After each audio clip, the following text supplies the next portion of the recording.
Hvis du overhovedet interesserer dig for dansk politik, hvis du nogensinde har troet på, at magt bør stå til ansvar over for dem, den er lånt af, så skal du blive siddende. Fordi det, jeg er ved at fortælle dig, er ikke baggrundsstøj. Det er ikke politisk sladder. Det er en præcis, dokumenterbar beskrivelse af det, der foregår lige nu bag Christiansborgs lukkede døre. Og det ændrer alt. Abonner på kanalen med det samme, hvis du ikke allerede har gjort det. Slå notifikationsklokken til, fordi denne sag accelererer, og du skal ikke sidde og samle biderne op bagefter. Lad os komme i gang. Her er noget, de fleste danskere ikke ved om den regering, vi har nu. Den er ikke bygget på tillid. Den er ikke bygget på fælles værdier eller fælles vision. Den er bygget på en kalkuleret byttehandel, der fra dag 1 har haft en udløbsdato. Og den dato nærmer sig hurtigt. Mette Frederiksen og Lars Løkke Rasmussen. En socialdemokrat og en gammel venstremand. En fagbevægelsens datter og manden, der i 20 år forsøgte at rulle hendes politik tilbage. De sidder i samme regering. Tænk over det. Ikke fordi landet krævede det. Ikke fordi vælgerne bad om det. Men fordi begge to regnede ud, at det var den bedste deal, de kunne få. Og så længe dealen holdt regeringen. Men nu revner den. Lad mig tage dig igennem det trin for trin, fordi detaljerne er afgørende her. Vi skal tilbage til november 2022. Valget er overstået. Mette Frederiksen vinder, men hun vinder ikke nok. Rød blok mangler mandater, og pludselig sidder Lars Løkke med nøglen til statsministerens kontor i hånden. Og han smiler. Det smil. Det der smil, som alle danskere kender. Det smil, der altid betyder, at der er lavet en aftale, som ingen andre endnu kender betingelserne for. Han dannede Moderaterne. Et nyt midterparti. Skabt nærmest fra ingenting.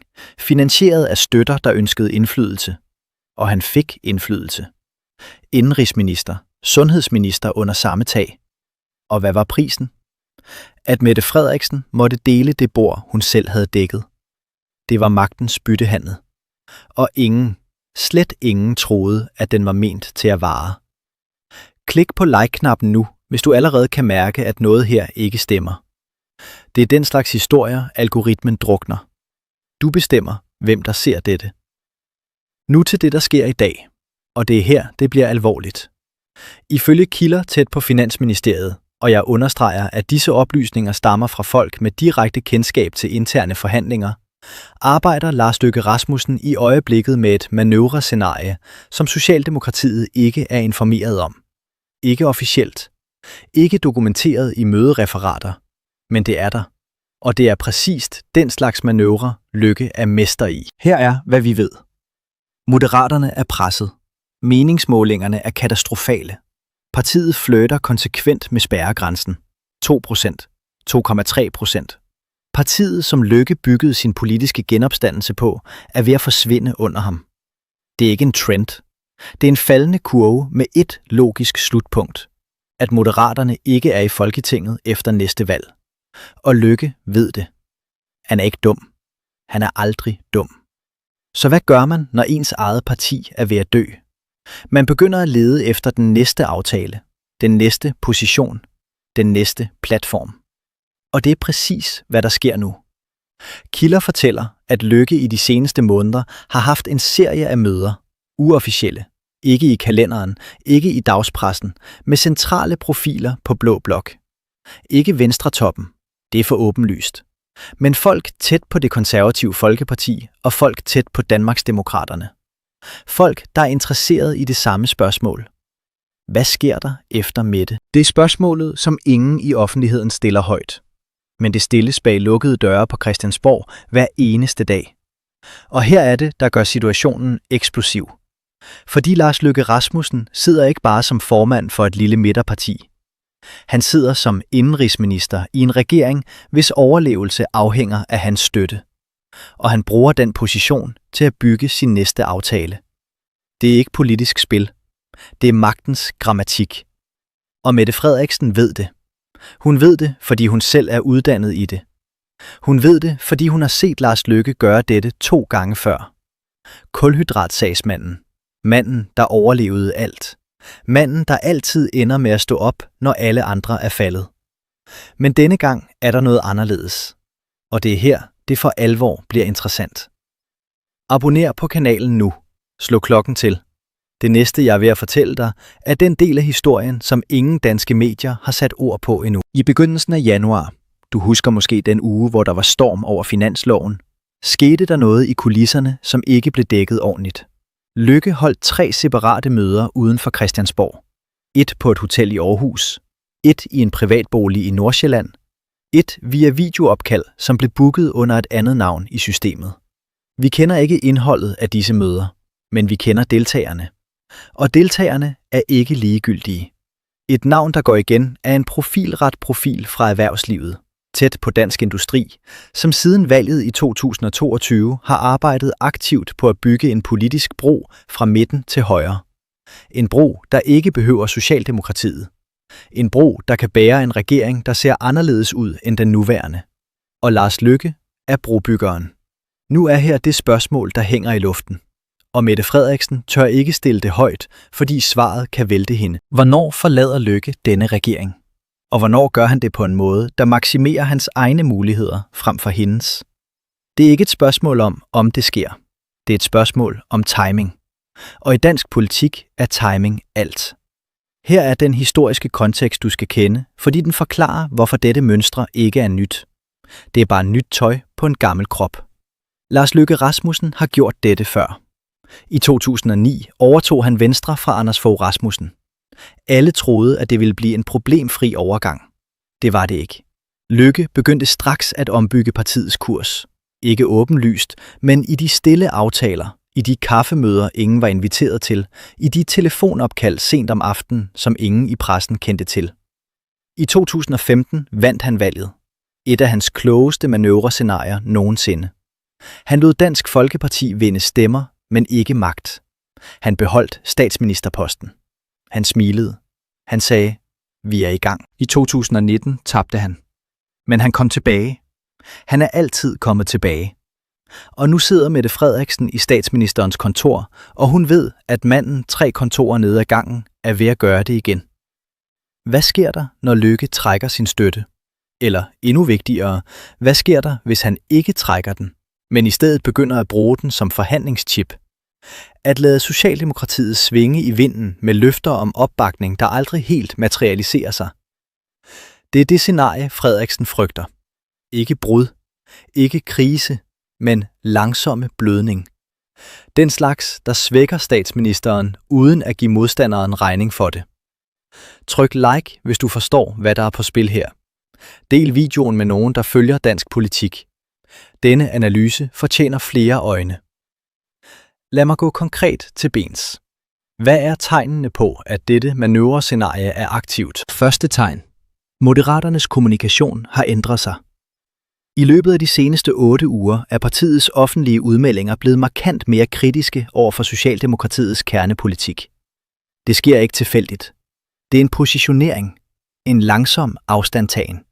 Man taler fortsat regeringspolitik, men man begynder at tale sin egen politik højere. Andet tegn. Løkke har givet 3 interviews i løbet af januar og februar, hvor han, subtilt, men konsekvent, lægger afstand til beslutninger truffet i regeringsperioden.